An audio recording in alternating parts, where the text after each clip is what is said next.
wabarakatuh. Waalaikumsalam warahmatullahi wabarakatuh. Oke teman-teman, sebelum kita mulai belajar pada pagi hari ini, alangkah baiknya kita berdoa sesuai dengan keyakinan masing-masing. Berdoa dimulai.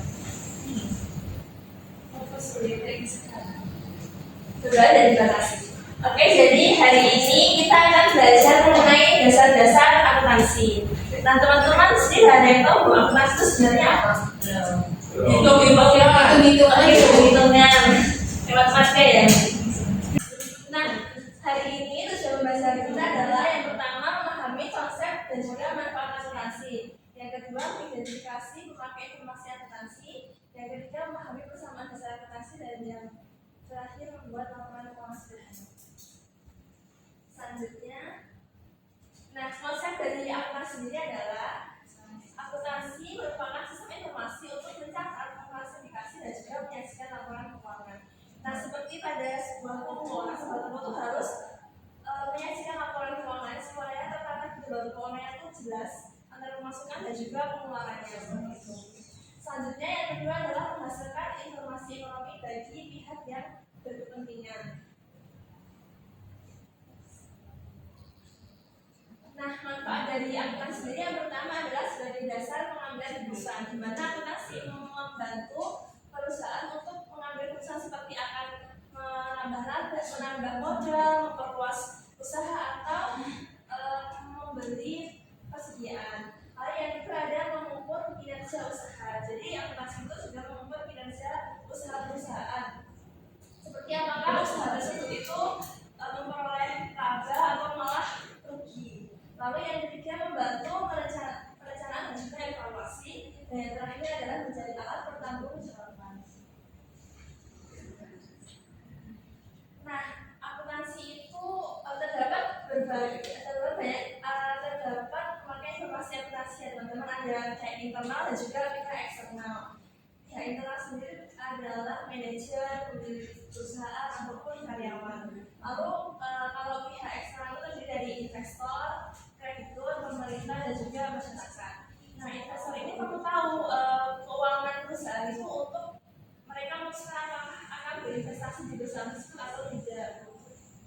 Lalu pemerintah untuk menentukan pajak dan sebagainya. Nah, terdapat rumus persamaan dasar akuntansi, yaitu adalah harta atau aset dengan utang atau liabilitas ditambah dengan modal. Kita akan membahas satu persatu. Yang pertama ada harta atau aset. Itu adalah segala bentuk sumber daya atau kekayaan yang memiliki nilai ekonomi dikuasai oleh entitas bisnis atau individu dan diharapkan dapat memberikan manfaat ekonomi di masa depan. Nah, maksudnya dari harta sendiri adalah bisa berupa uang tunai, barang fisik, hingga aset yang tidak terlihat secara nyata. Selanjutnya ada wujud aset perusahaan. Nah ini yang pertama ada aset lancar. Aset lancar adalah kekayaan atau sumber daya perusahaan yang sudah dicairkan, dijual atau digunakan dalam kurun waktu kurang dari 1 tahun, seperti kas, piutang, perlengkapan, biaya dibayar di bunga, dan juga persediaan barang dagang. Lalu yang kedua ada aset tetap. Nah, aset tetap ini adalah aset yang kekayaannya itu berwujud dan dapat mendukung kegiatan operasional perusahaan yang sifatnya itu jangka panjang, jadi lebih dari 1 tahun gitu. Seperti tanah, bangunan, mesin dan juga kendaraan. Lalu yang terakhir ada aset tidak berwujud. Nah, aset tidak berwujud ini adalah aset yang tidak terlihat secara fisik, namun memiliki nilai yang nyata seperti paten, bayar dagang, hak cipta, dan juga goodwill atau reputasi bisnis nama baik bisnis. Selanjutnya ada liabilitas ataupun utang. Jadi definisi dari liabilitas ini adalah kewajiban finansial atau utang yang harus dilunasi oleh individu atau perusahaan kepada pihak lain di masa yang akan datang. Nah, hal itu timbul akibat transaksi masa lalu yang memerlukan pengorbanan sumber daya ekonomi. Lalu ada 2 jenis liabilitas, yaitu liabilitas jangka pendek dan juga liabilitas jangka panjang. Nah, liabilitas jangka pendek itu adalah kewajiban perusahaan yang wajib diselesaikan dalam kurun waktu singkat, jadi kurang dari 1 tahun. Nah, seperti utang usaha kepada pemasok atau supplier dan juga utang hasil karyawan atau utang pajak. Selanjutnya ada liabilitas atau utang jangka panjang.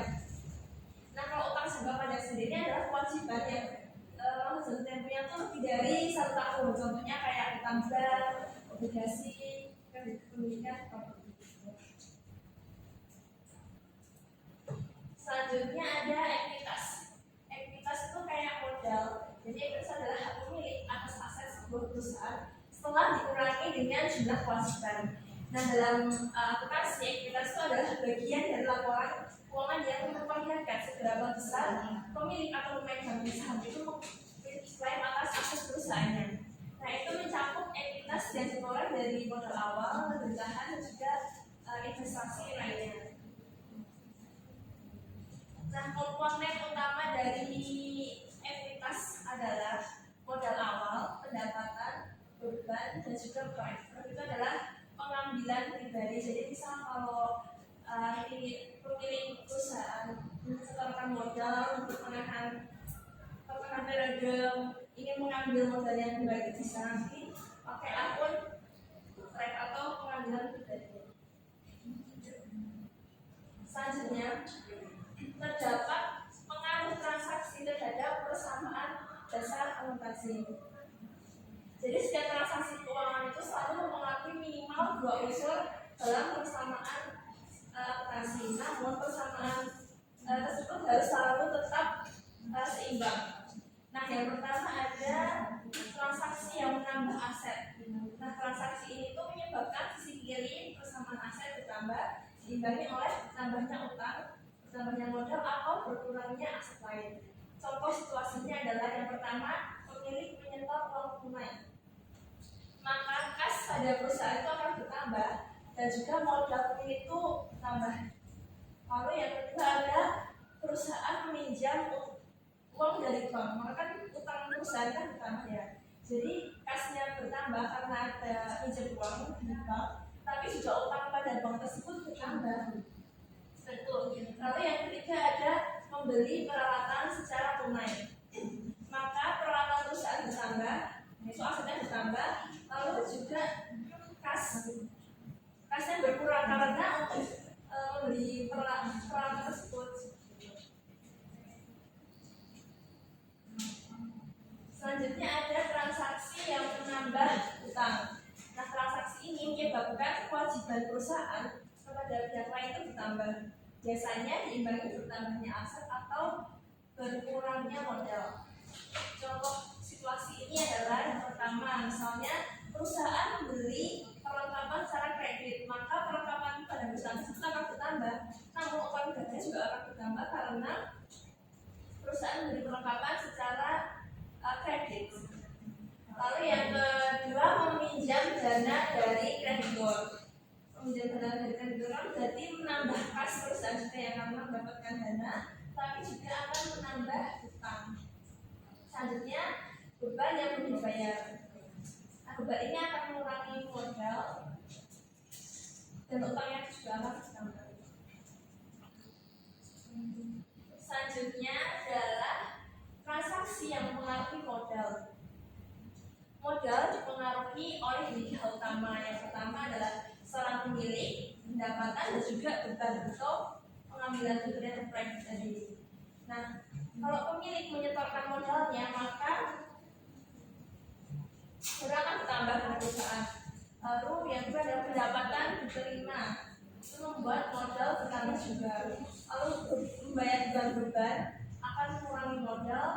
Lalu untuk pengambilan private juga akan mengurangi modal.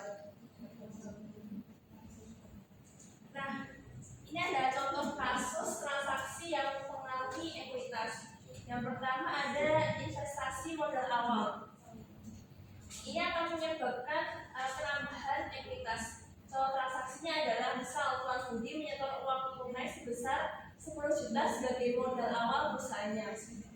Maka pengaruhnya adalah hartanya akan bertambah, kasnya akan bertambah, dan juga ekuitas Tuan Budi di perusahaan tersebut akan bertambah sebesar 10 juta. Selanjutnya contoh kasus transaksi yang mempengaruhi ekuitas adalah mendapatkan pendapatan atau penambahan ekuitas. Misalnya adalah perusahaan menerima pendapatan jasa sebesar 2 juta secara tunai, maka akan mempengaruhi aset atau harta ekuitas akan bertambah dan juga ekuitas atau pendapatan akan bertambah sebesar 2 juta.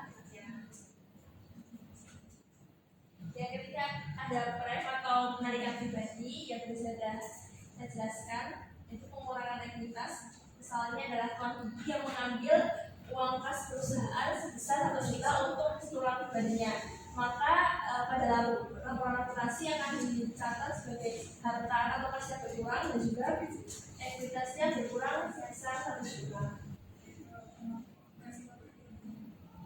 Mungkin sampai di sini saja materi kita hari ini. Apakah mungkin ada teman-teman yang ingin bertanya terkait materi yang sudah dijelaskan tadi?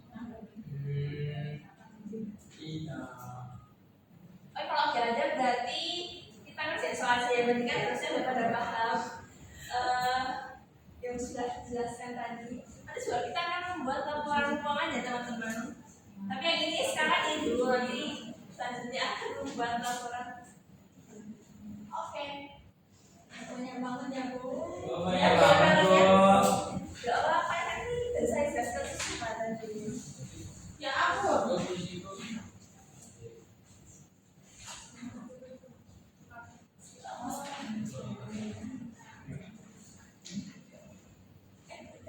Saya tanda tangan Bu. Iya, tanda tangan itu tulis nama dan kelasnya jangan lupa ya. Nama dan kelasnya. Kalau misalkan mungkin ada yang ingin ditanyakan, bisa langsung tanya aja.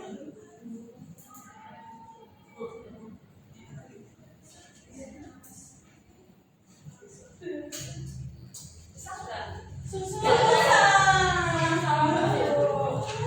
Sudah itu nggak susah sebenarnya.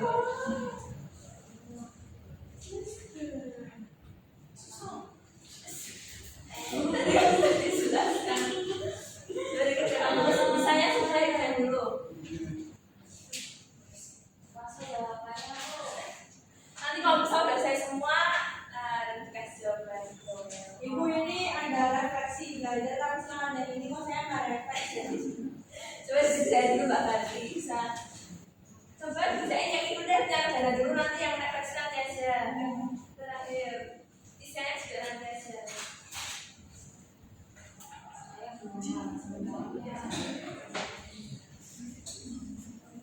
Udah selesai. Oh iya, soalnya coba dilihat.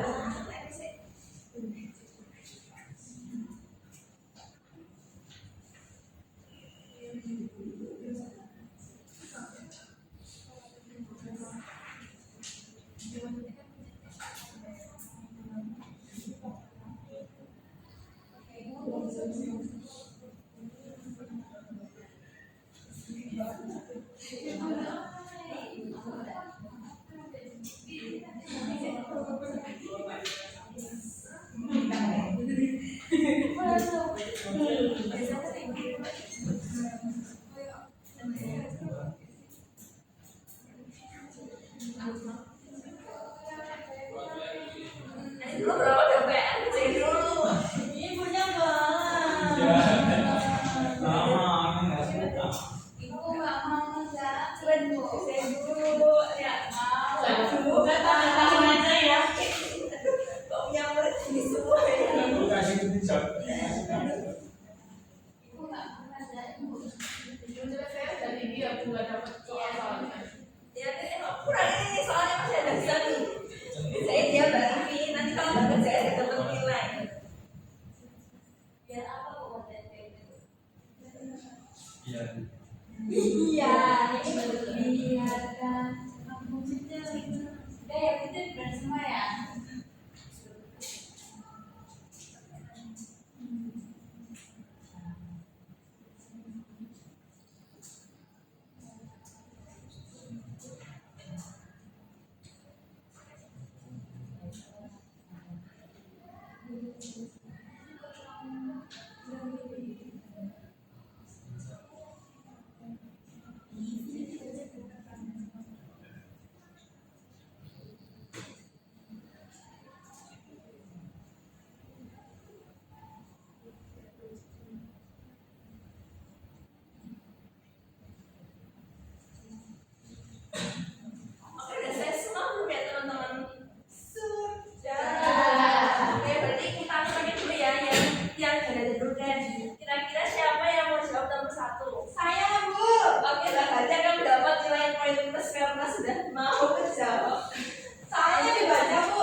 digunakan berbagai pihak untuk pengambilan keputusan.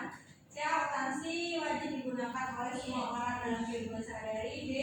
Akuntansi merupakan ilmu yang mudah dipahami oleh siapa saja. Jawabannya B, Bu, karena akuntansi menghasilkan informasi keuangan yang digunakan berbagai pihak untuk